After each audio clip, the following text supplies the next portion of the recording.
Tonight on The Buzz, we are taking a deeper look into two subjects: financing your gear and the current tools for, as well as the status of, VR. We start with Barbara Griffith. 27 years ago, she realized that it was really difficult for filmmakers to finance the gear they need for their projects. So she set out to change that. She founded SCL Equipment Finance, and today everyone from independent filmmakers to Disney is using her company to buy the gear they need easily and affordably. Next, we have two conversations about VR. The first is with Aden Bahadori, the co-founder and CEO of Torus Media Labs. They've invented two tools for mono and stereo VR that make the process of post-production a lot easier. During our conversation, Aden also shares his observations on where VR is succeeding. Next, Jim Malcolm is the North American General Manager for Humaneyes. They make the Views VR camera. Recently, the Views was lifted to the International Space Station to create a segment for National Geographic. Jim explains what it took to make that happen. Then he and I chat about the current state of VR, where it's growing, and what needs to happen to bring it to the mass market. All this, plus James DeRuvo with our weekly DoddleNEWS update. The buzz starts now. Since the dawn of digital filmmaking, authoritative. One show serves a worldwide network of media professionals. Current. Uniting industry experts. Production. Filmmakers. Post-production. And content creators around the planet. Distribution. From the media capital of the world in Los Angeles, California, the Digital Production Buzz goes live now. Welcome to the Digital Production Buzz, the world's longest-running podcast for the creative content industry, covering media production, post-production, and marketing around the world. Hi, my name is Larry Jordan. Tonight, we're looking at VR and financing, and I'll have more to say about VR at the end of tonight's program. If you've ever wanted to buy new gear, you didn't have a lot of options. You either paid cash, went to the bank, or scrounged money off relatives. Well, tonight, you'll learn that there's a better option: equipment financing. While there are a lot of companies providing this service, very few of them specialize in the bizarre requirements of media. When you stop to think about it, we carry the value of a retail store on our shoulders whenever we go on a shoot. Or look at how much you need to spend for both hardware and software to set up a simple video editing system. Barbara Griffith saw this problem almost 30 years ago, and through her company, has developed a very simple, very easy, and most importantly, affordable way for most of us to buy the gear we need. While she works with some of the largest media companies on the planet, most of her transactions are well below $100K. If you need to upgrade your gear, you will want to listen to this segment. Before we start, though, I want to invite you to subscribe to our free weekly show newsletter at digitalproductionbuzz.com. Every issue every week provides quick links to the different segments on the show, plus articles of interest to filmmakers. Best of all, every issue is free and comes out every Saturday morning. And now it's time for our DoddleNEWS update with James DeRuvo. Hello, James. Happy Thursday, Larry. A wonderful, felicitous Thursday to you as well. What have you got that's news? Well, the big news this week was that ShareGrid Pro, you remember ShareGrid, the peer-to-peer gear rental service where filmmakers can get together and rent each other's gear for a pretty good price? Well, they've announced a new service called ShareGrid Pro, which couples rental houses with filmmakers. And it's a very interesting new service that's loosely based on the Priceline model. You know, on Priceline, you can choose a hotel and your date, and then the hotels will bid on how much and then you can choose which one best fits your budget. Well, that's what they're doing with ShareGrid Pro. You will fill out a form which will list all of your major production needs, how long the production is going to be, when it's happening, and then ShareGrid will bring rental houses to you with competing bids. All the houses are vetted and approved, and users compare not only price, but service options, reviews, amenities, and can update their list for new equipment as production needs evolve. So what's your opinion of this? Well, I like the idea. Rental houses bidding on your needs, providing the age-old drive of competition to give filmmakers the kind of gear they need according to their budget. It's a win-win. With houses competing on independent productions, filmmakers are bound to get the most bang for their buck. Okay, that's a new way to get gear, but how about new gear? You know, the thing I like about AMD's computer processors is it keeps Intel honest. It forces competition in a field dominated by one company. And they're always trying to push the edge of the envelope. And this week they announced the Threadripper 2 Ryzen 7 CPU with twice as many cores and up to 64 threads. Based on the EPYC server CPU architecture, the Ryzen 7 Threadripper 2 has 32 cores, 64 threads, doubling the power of the original Threadripper, which was just designed only a year ago. Prices are starting at $1,750 and it'll ship in the third quarter. Well, that's exciting, but is there a downside? Well, there's a little bit of a downside. You're going to have greater heat generation, and you're probably going to have to update your power supply because the processor will draw 250 watts all by itself. And software updates to support it, that's going to be a little bit in the future. So you're not going to be able to really use it right away for most applications. And besides, Moore's Law showed us that a processor will get exponentially more powerful every 18 months. But since CPUs hit over 3 gigahertz in power, they've kind of reached the physical barrier of what a computer can do in speed. We ran into like a brick wall. And so they started adding more cores to greater share the load and make it seem like it's faster, but it isn't really. But if the job gets done quicker, do I really care if it's being done with less cores or more cores? I care that the job gets done faster. Well, yeah, that's true. Okay, that's AMD. What's your third story this week? Well, you know, a couple of weeks ago, you guys dedicated an entire episode of The Buzz to women in film.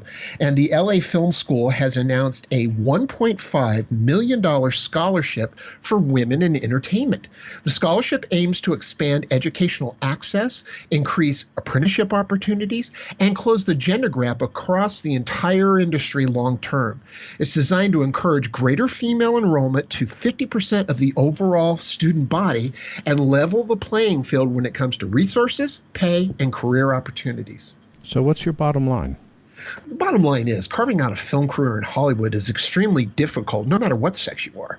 And in what has been known as a traditional boys' club, it makes it even harder for the female filmmaker. So providing scholarship and tools to clear the path for an emerging female filmmaker, that's a good thing. Okay, well, that's the LA Film School. What other stories are you following this week? Other stories we're following include PNY announces a 0.5 terabyte micro SD card. You know, my first computer had a 20 megabyte hard drive.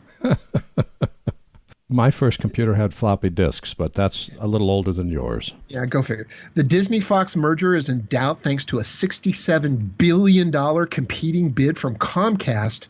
And does a firmware update for the Panasonic GH5 fix its autofocus issues? Well, yeah, sort of. Oh, by the way, speaking of stories, what do you have on tap tonight? James, we're doing some extended interviews tonight. First, we look at the benefits of financing your gear without going to the bank. You know, it's surprisingly affordable and much easier than a traditional equipment loan from a bank. Then, think back to NAB. What was the big question at the show? Where was VR? Exactly. Where's VR? And that's what we want to find out tonight. And as you'll discover, VR isn't dead, but it is changing in ways that are less visible, but no less profound. Well, it's dead for me because I find it a non-starter for storytelling. That's the thing, is if you view VR through a storytelling lens, you're looking at its weakest element. And we're going to show you where VR is exceptionally strong in tonight's show. And James, thinking of all this, where can we go on the web to find the stories that you're covering this week? All these stories and more can be found at doddleNEWS.com. And James DeRuvo is the editor-in-chief of DoddleNEWS and joins us every week. See you next Thursday. See you next week.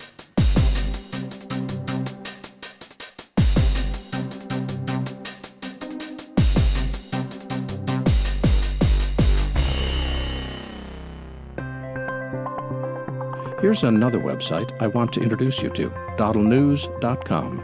DoddleNEWS gives you a portal into the broadcast, video, and film industries. It's a leading online resource presenting news, reviews, and products for the film and video industry. DoddleNEWS also offers a resource guide and crew management platform specifically designed for production. These digital call sheets, along with their app, directory, and premium listings, provide in-depth organizational tools for busy production professionals. DoddleNEWS is a part of the Thalo Arts community, a worldwide community of artists, filmmakers, and storytellers. From photography to filmmaking, performing arts to fine arts, and everything in between, Thalo is filled with resources you need to succeed. Whether you want the latest industry news, need to network with other creative professionals, or require state-of-the-art online tools to manage your next project, there's only one place to go, doddleNEWS.com.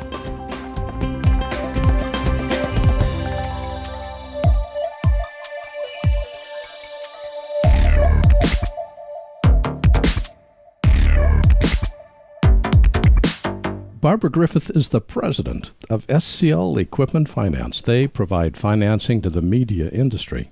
And, when you think about it, businesses need capital so they can grow or purchase new equipment, and SCL has been a leader in providing the capital for over 25 years. Hello, Barbara, welcome. Oh, thank you so much. Tell me about what SCL Equipment Finance is. Tell me about the company.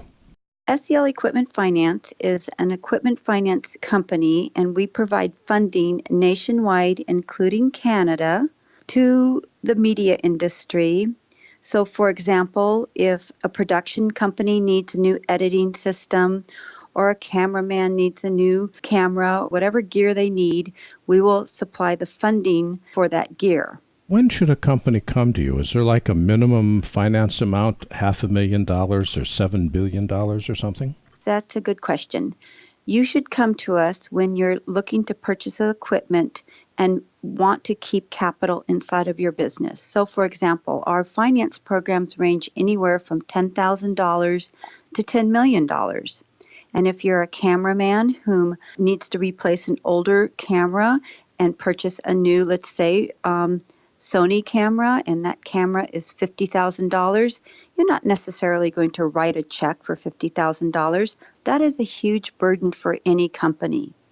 They need to reserve their capital so that they can use that capital for other expenses, like your paycheck, accounts receivable. So in equipment financing, which, by the way, has been around well over 50 years, it's the number one way that businesses acquire capital. We happen to specialize in the media industry. So back to the reason why maybe a production company needs to replace an older storage. Storage is big now, so they can finance that storage. And they would want to keep that capital inside their place of business and pay for that piece of equipment on a stream of payments as you would a mortgage payment. Can you even imagine when you air this, you've got some guy who maybe is filming and he knows that he's not going to be able to get that new contract because he doesn't have the funding to go get that new camera? I know exactly what you mean. Now he comes to us and we don't need a bunch of financials. We just need that one-page application, and we're going to give him a stream of payments, and he's going to be able to, work and perform just as the big guys do. We're an approved finance company with Disney, so Disney finances their equipment. We did a lot of the financing for J. Paul Getty Museum when they went in there and built that museum off the 405. In general, and I know every case is different, but what levels of funding are people coming to you for now? We see a lot of production companies in the media industry because technology consistently changes. So we see between $25,000 and $350,000. That seems to be a really good niche market to replace older equipment. Why should we use your services and not go directly to a bank? Oh, that's a good question. We love our banks, the Wells Fargos and the Bank of Americas. But as we well know that they are, FDIC insured and federally regulated. They're just not that interested in taking a piece of equipment like maybe some software or a camera and financing that. So our collateral is our equipment. Normally, our clients will come to us, and we call it the app-only program. Maybe many of your viewers or audience may know and remember when you could get a home loan based on stated income. It's a little different for us, but we will ask you a few questions. Number one is, how long have you been in business? And that magic number is if you've been in business at least 2 years or more, you're going to be a very good candidate to get financing. We don't usually look at financial statement because a lot of times our customers are buying, let's just say that you have a contract with CNN and you need a new uplink truck. And they're putting a demand on you to get the latest equipment so that can be, uplinked to their channel. So, you would want to finance that equipment there, and we're going to be able to do it a lot easier than your banking relationship. I walked into this industry 27 years ago when there was no funding available for the broadcast or the media industry. And I created the portfolios for most of these banks to accept our industry, which is our sole proprietorship who films on the weekend, to the Mike Levesque's in New York City who films for major TV productions, right? Nobody really wanted to fund a camera that got actually, you take to China, right? So it's not like a house that's stable or a dry cleaner that you can walk into their store. I hope the industry actually create programs that our broadcast industry can now get. You made a good point. You said the banks are insured and are federally regulated, and they've got a lot of regulations to follow, which means they're probably going to be around for a while. It sounds like this is much more unregulated and much less safe. Is that true? Oh, no, not at all. Our partners are all of the banks that we're a very safe environment. Equipment financing has been around for well over 50 years. It's a $1 trillion industry. What we consider that the money that we're going to let you borrow is going to be written up almost like a rental agreement. So you can see if you take the same philosophy of when you first rented that apartment and you went into the landlord to fill out a rental agreement, you really didn't own that particular rental, but you rented the apartment much easier than buying the apartment. And so that's kind of our rules and regulations too. You do own the equipment at the end if you choose to do that, but because of the way that the law is written or the way that our lease agreements are written, it's much easier to qualify. All of our major banks are big players in equipment financing. It's an extremely safe environment, but I'm going to do a little disclosure here. All companies have a reputation. So there's good production companies, there's not so good production companies, there's good doctors, there's good printers. And so you want to work with a solid company with whatever you do. You want to follow the reputation of that company. When should we finance and when should we rent? Oh, that's a good question. I just gave a workshop this weekend to a group, and it was how to start a business. And that was something we'd like to cover. If you're using a camera once a month and that camera rental is $175 a day, then you know that you're going to rent that for $175 a month. That is going to be your expense.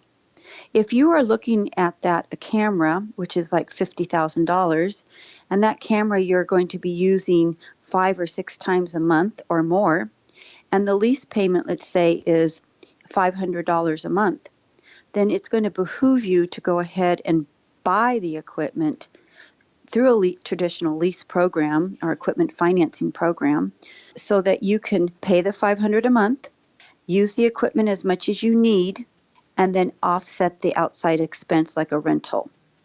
So you have to determine how often you need that equipment.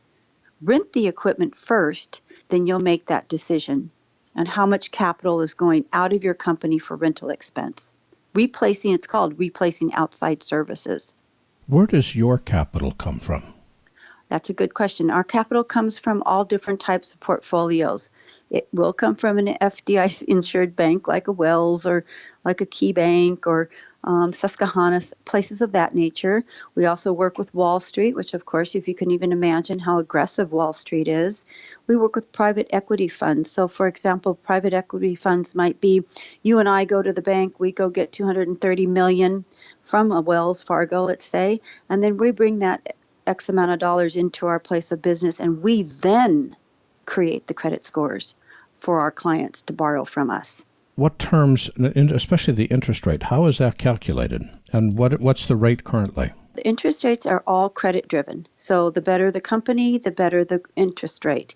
Leases and equipment financing usually does not have a true interest rate because, again, it's going to be written like a lease agreement.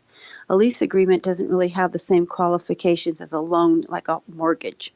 So in order to keep the regulations easy for the buyer to have an equipment financing program to replace older equipment financing regulations and rules and regulations are much easier. So everything is credit driven. The better the credit, the better the program. Rates now currently, if you go for an interest rate, we're just like bank financing. You can get as low as 5% on up. If it's a $10 million transaction, you might look at 3.5%. But really in the equipment finance industry, it would be very unfair to say that everything's credit driven by an interest rate, because there really isn't a true interest rate to a rental. And because the agreements are written like a rental agreement, you can't put an interest rate next to that rental agreement.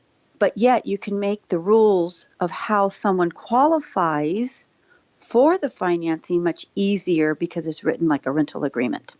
And Barbara, for people that want more information about the services your company offers, where can it go on the web?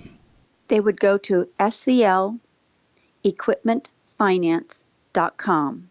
That's all one word, S as in Sam, C as in Charlie, L as in Larry, because why not? That's sclequipmentfinance.com, and Barbara Griffith is the president of SCL Equipment Finance. And Barbara, thanks for joining us today. Thank you, Larry. It's been a pleasure.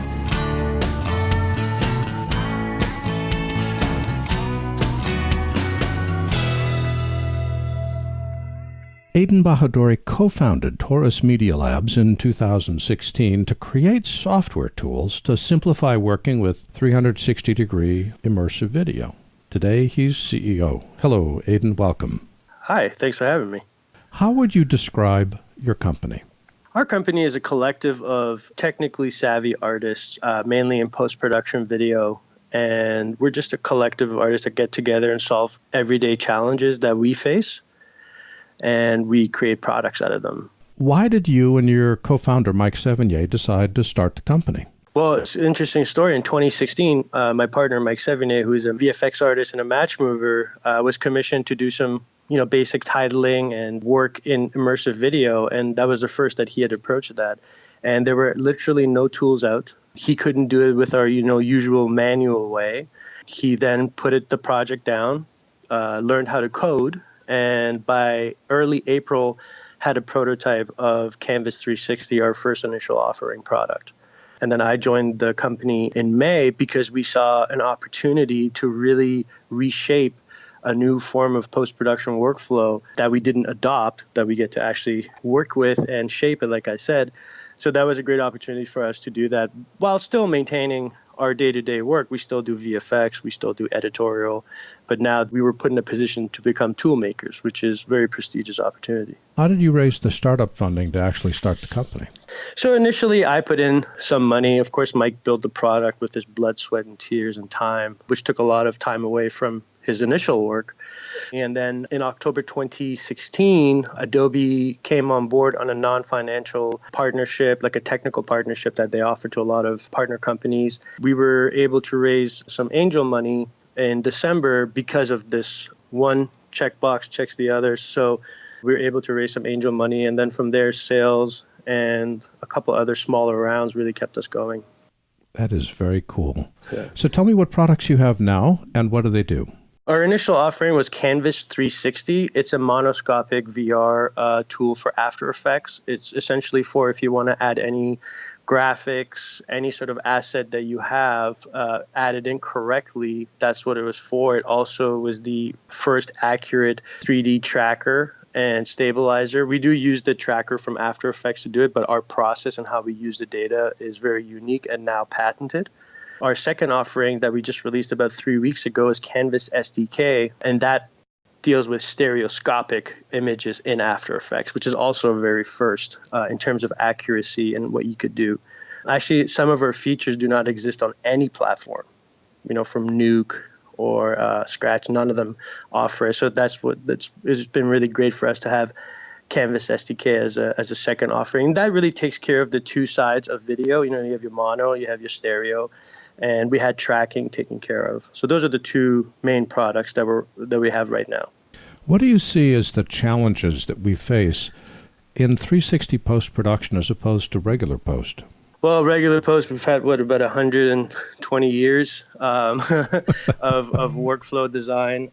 Regular post-production we've had for a long time. The workflow has been proven. Of course, there are advancements within it, but everybody knows how it's monetized, what the workflow is, what the specs are. VR is very, when it came into full effect for a lot of artists, there were a lot of questions, a lot of workflow questions. So what are the challenges? Literally that there are no workflows. People are trying to do traditional compositing on platforms that are not designed for compositing. So you could imagine things take much longer. The result is poor, as well as people spending a lot of money developing it and then kind of giving up because they're like, this is not feasible for our company.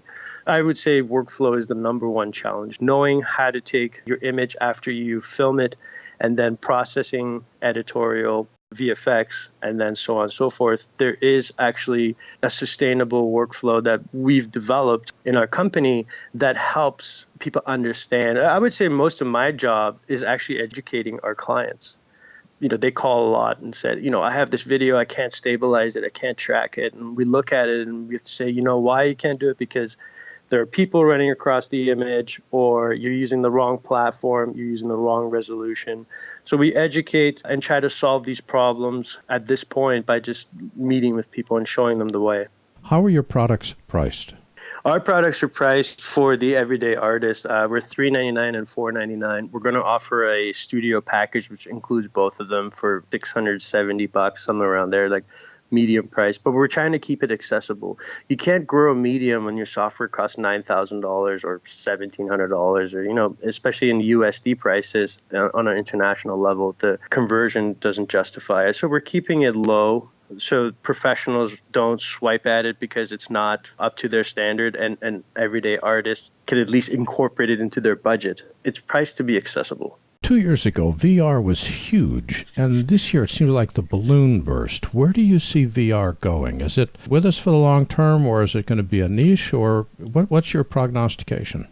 I would say immersive technology is the next frontier of entertainment. I don't believe that traditional TVs are going to be around forever as much as people would think they are. Immersive technology is moving. VR, AR, XR, MR, there are so many different platforms and user case, whether it's, actually I had a client ask me today, I just got out of a meeting, and they said, well, who are your clients? And I said, that's the toughest question to answer, because any industry that uses a visual medium for either training, marketing, you're talking about auto industry, medical industry, the largest union in the States, for example, uses our software to create forklift training videos because the accident rate for forklift training is so high that they wanted people to go through this immersive training experience first, get a little bit of knowledge. It's not like you're reading a book or a pamphlet. You're really immersed and you have a visual reference. There's good sound. And then you go through this, 30, 40-minute course, and then you get onto an actual forklift and you know not to touch this lever because it will drop the payload on someone's head or, create an accident. We have medical companies, training companies, educators, researchers like MIT, Emily Carr Institute, and Harvard, for example, use our software to do basic molecule structure. I'm just probably botching it, but some scientific visual references that they need.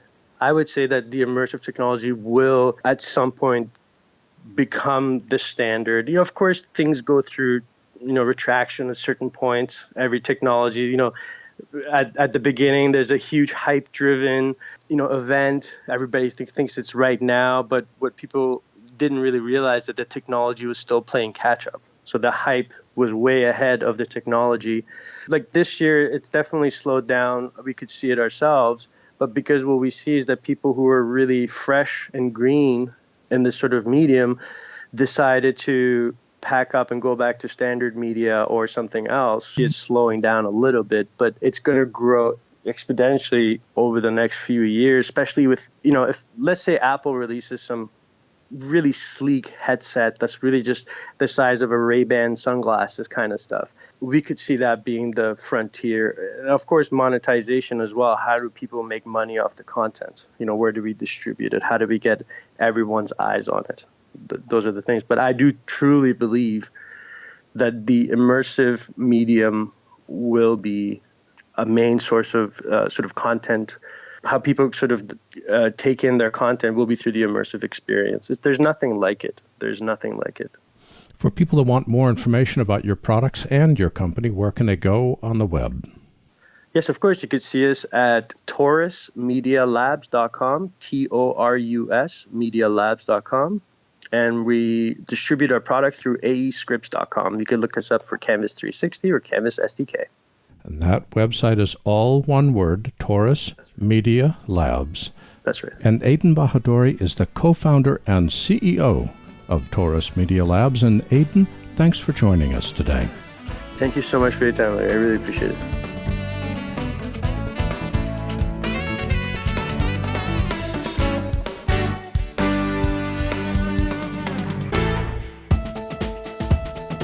I want to introduce you to a new website, Thalo.com. Thalo is an artist community and networking site for creative people to connect, be inspired, and showcase their creativity. Thalo.com features content from around the world with a global perspective on all things creative. Thalo is the place for creative folks to learn, collaborate, market, and sell their works. Thalo is a part of Thalo Arts, a worldwide community of artists, filmmakers, and storytellers. From photography to filmmaking, performing arts to fine arts, and everything in between, Thalo is filled with the resources you need to succeed. Visit Thalo.com and discover how their community can help you connect, learn, and succeed. That's Thalo.com.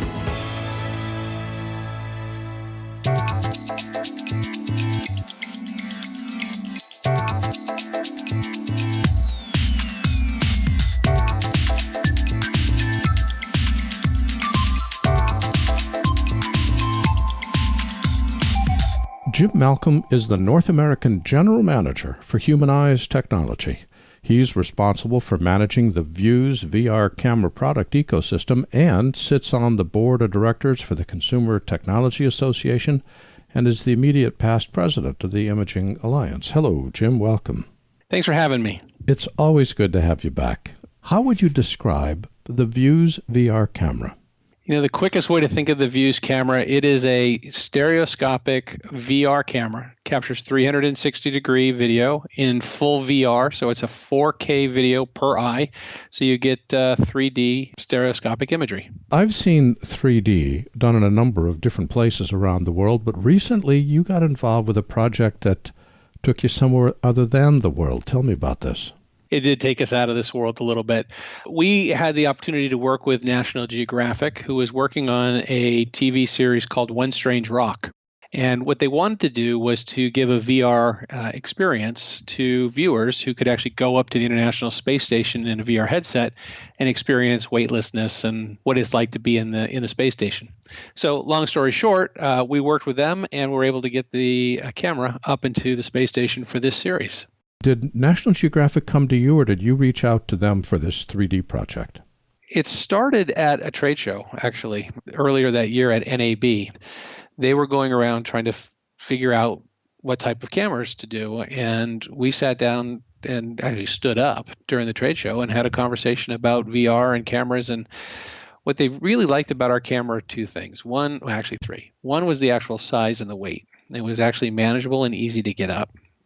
Second of all, because it's incredibly easy to use, they didn't need to train the astronaut to become a photographer, right? All he had to do was turn it on and off. And then last piece that made sense to everybody was the fact that we have such high image quality, which unfortunately, because of our price point, people think that, oh, maybe it can't be good. But the camera can actually create 2 4K videos. So the Nat Geo piece that you see, they actually rendered that out at 4096 by 4096 resolution. That then causes all kinds of problems in post because the codecs aren't recognized and it's hard to export it and do everything else. But Nat Geo, together with their partners, were able to manage that workflow and render out at the maximum resolution of the camera. Well, how did you get your cameras approved to be on the space station? Well, I'll tell you, there's a lot that goes into the back end of it. We had to work not only with National Geographic, but also NASA and their third-party agencies to become certified. And they take the cameras through a pretty vigorous system to look at everything from cosmic radiation interference possibilities and battery and weight and reliability in order to get approved to go up to space. And the good news is the Views camera was selected to go up. Did you need to alter or change any part of the camera or its associated technology to go into space? We did not do it ourselves, but NASA did work to create a new battery system. Apparently, the lithium-ion batteries are frowned upon in the International Space Station because of fire hazards or other issues you might have in weightlessness. So they created an adapter to connect to their existing power ports that they have already approved and in space. So short of taking out the battery and powering it differently, there were no other modifications to the camera itself. So what gear was sent up, and when did it go? So it went up in November of 2017 with the Cygnus aircraft, which is actually a supply ship that sent up the supplies. It was received by one of their astronauts that's up there, who's actually an astronaut with ESA, the European Space Agency, named Paolo Nespoli. It's the Views camera itself that went up, and then this extra battery pack that they created. And they did one other small modification to the camera, which was they wrapped it in copper. And they wrapped it in copper to protect the sensors from cosmic rays. It must just have been so exciting to watch that rocket take off. What was it like? It's amazing to watch it go up, but you still don't really get it. You're like, okay, yeah, that went up and I have something in there. But what really got it for me is when I first watched the footage for the first time and it came down, we rendered it because it came down as raw data. So we had to render it once it landed back into our servers. And I put it in a headset and I literally felt like I was flying around or floating around in the International Space Station. That's when it really hit me that, oh my God, like I am in the International Space Station and we did all of this work together, of course, with National Geographic and NASA and ESA and everybody else to create this amazing content. What were your challenges in editing the footage and who did the editing? We did the rendering itself. The camera itself captures raw video in a proprietary format. We then put that through the Views software in order to render it into files. So we rendered the video clips, but then National Geographic went ahead and did the final edit on it itself. And I would say that the biggest challenge that we had were obviously stitch lines, which you're always going to have in VR anyway, how to manage them. But it was an extra challenge because it's a relatively tight space. So you had lots of up-close objects or things floating by that went through stitch lines we had to take into consideration. I had a chance to look at the video, which is posted to your website. It's about 4.5 minutes, if I remember, and it's just spectacular between the music, the narration, the script, and the video. It's a spectacular piece of work. What comments have you had on it? It's twofold. First of all, people are absolutely amazed with the storytelling. And when I look at a lot of the work that's been done in VR so far, it really hasn't been tied as well as it can be to a narrative or a story or a dialogue. And in the case of One Strange Rock, and what the producers did was they created a 10-part series. It's narrated and hosted by Will Smith, and that's actually broadcast on TV. Then they made this companion product, which is the VR, where they were able to use the graphics and the voiceover and the music and the talent and everything. And so we ended up with this very high production value piece that is kind of this companion to the much larger One Strange Rock. Playback and distribution of VR media has been causing the industry some issues. Recently, you guys announced something new that could help. What's the announcement? So the announcement we have is something called Humanized Zone. And what Zone is a platform that you can go to on your PC and just go to any web browser, basically, and you can construct your own VR website in 360-degree 3D VR video, and then you can distribute that to headsets using a standard browser. In other words, whoever is viewing that VR content in a mobile platform doesn't need to download an app. What's involved in getting it, and how is it priced? The Zone itself, there's 3 different tiers of it, right? There's a free package that gives you a little bit of storage space, and then it goes all the way up. If you get the top of the line, it's $200 a year, but that not only gives you access to the platform, but lets you put in custom URLs and embed it into your existing web presence so that it looks very seamless as opposed to a freestanding site. There's been a lot of talk recently that VR is not growing as quickly as it was a couple of years ago. Now, I know you are personally fully invested in VR, but what's your take on the industry? Is it slowing down, or is it becoming niche, or is it still something that the rest of us need to pay attention to? It's definitely something we need to pay attention to. And I'm not just saying that from the content creation point of view, but actually this week I was at WITI, the Women in Technology International Conference, and I had the opportunity to present to a lot of the attendees there VR and AR applications. And although all of us kind of propeller heads that are in this category all the time start going, well, wait a minute, I've seen this before, I've done that. And we cannot lose sight of the millions and millions of people who have never seen a VR experience. They've never seen a narrative that's then turned into a nonlinear narrative in a headset where you can actually be entertained or be trained or be informed or get excited about something that you're creating. So again, the industry is in its infancy, and a lot of us in the industry tend to talk to each other and kind of we see the same things. Please, I don't want anybody to lose sight of the fact that the mass market consumer, the real market opportunity to monetize VR, has never even experienced it. For people that do want to know what Views has available, where can they go on the web? The easiest way to find us is simply go to views.camera, and that's VUZE.camera. There's no .com or anything like that on the end, so views.camera, and you'll find your way to us. That website is VUZE.camera, views.camera, and Jim Malcolm is the North American General Manager for Humanized Technologies that makes the Views camera. And Jim, thanks for joining us today. My pleasure. Thanks for having me. I will ask an unrelated question when you're done with me. No, we're done. Go ahead. So the unrelated question to this is, what are you hearing from the industry about this space? For me, I think the VR industry is preaching to the choir, and it needs to figure out a way to broaden its church, to use a really bad analogy. Yeah, but you're spot on. The core of VR, the thing that makes it most compelling, is its experiential nature. I can't go to the space station, but I can experience it using your video. It's a really good point. And one of the things we often talk about it is this gap between being an observer, which is really what we've done for, however many of years that we've gone to either a movie theater to watching, Netflix on our streaming on our TV, right? We are watching or observing what's going on. What VR does, and particularly good VR, is it turns you into a participant. And if we can immerse a viewer into becoming a participant in the experience, then they're going to start to interact with it. They're going to have things like higher brand recall. They're going to have desire to come back into the headset again for another layer of experience because they're not just watching something, they're participating in it. Part 2 to that is opening the door into social VR.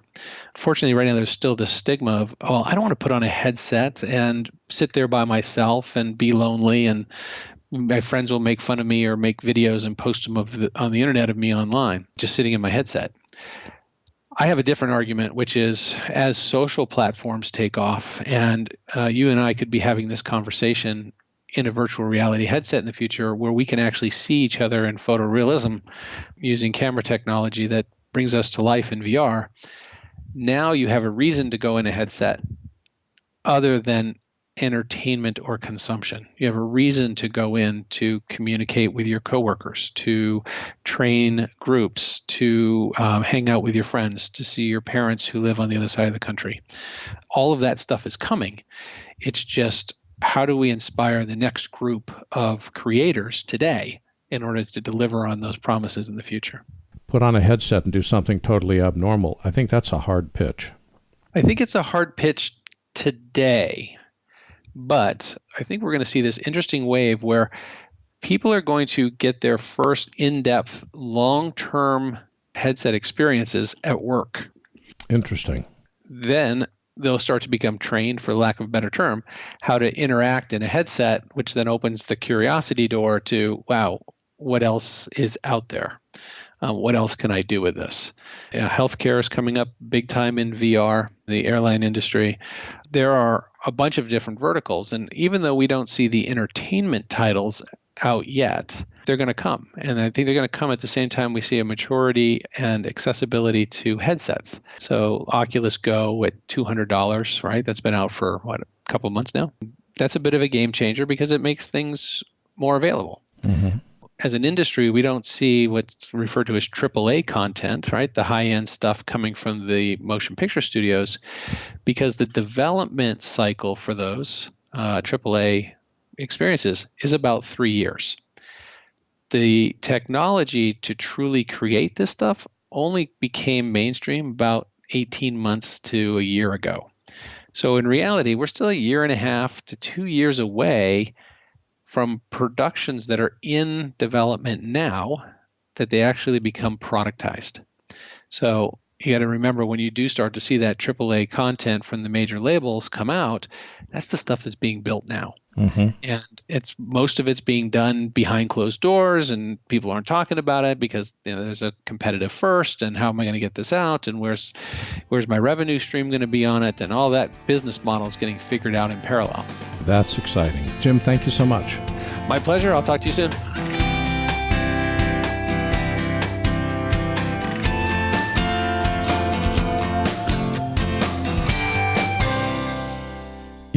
I was just thinking, James DeRuvo and I were discussing the lack of VR at this year's NAB show a couple months ago.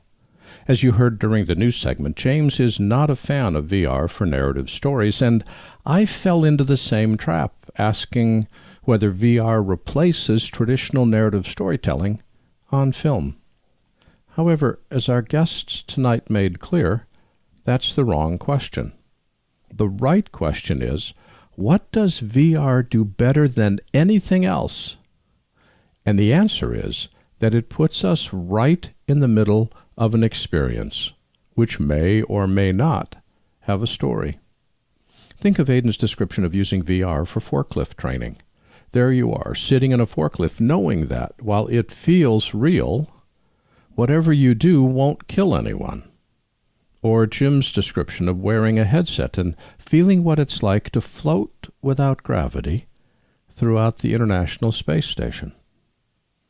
Ryan Ritchie, who runs the website VROnMac.com, emailed me recently as we continued a conversation on VR that began when he was a guest on The Buzz last December. He was concerned that there were no new VR announcements from Apple at the recent WWDC. I suggested that the tools for VR continue to evolve, not just from Apple, but a wealth of other developers, as we saw talking with Aden tonight. And that the focus for VR in the near term is not Hollywood, but corporate America. Ryan shared a quote from John Snoddy, who is currently the Advanced Development Studio Executive Senior Vice President at Walt Disney Imagineering. John presented at VR LA last month, and he said something that I think many people missed. He was talking about the technical hurdles of VR and the race to make an environment that is indistinguishable from reality. Well, said John, that's been done for over 50 years. It's called a theme park. He went on to mention Disney's research into VR in the 1990s, and they came to the conclusion then and now that VR is too sterile. Without interacting with other real humans in a space, the end result was unsatisfying and created its own type of uncanny valley. We only need to see the isolation created by someone wearing a headset to understand what he means. This picks up on Jim Malcolm's comment that VR today is solitary and isolating. The big growth near term will come from corporate training, and longer term when VR becomes social. When we can put on a headset, meet our friends, and together explore a new form of reality in a theme park in our imagination. Just something I'm thinking about.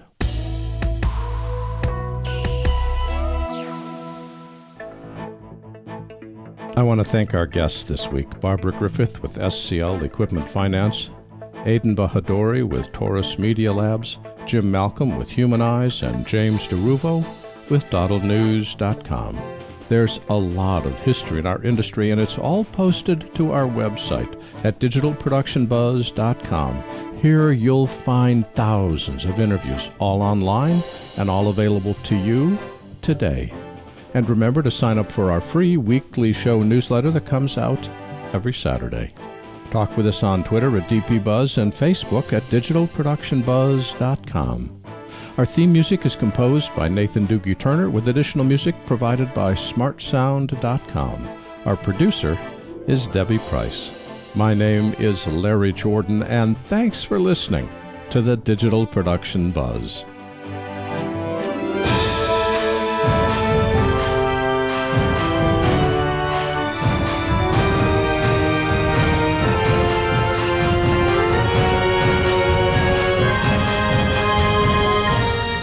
The Digital Production Buzz is copyright 2018 by Thalo LLC.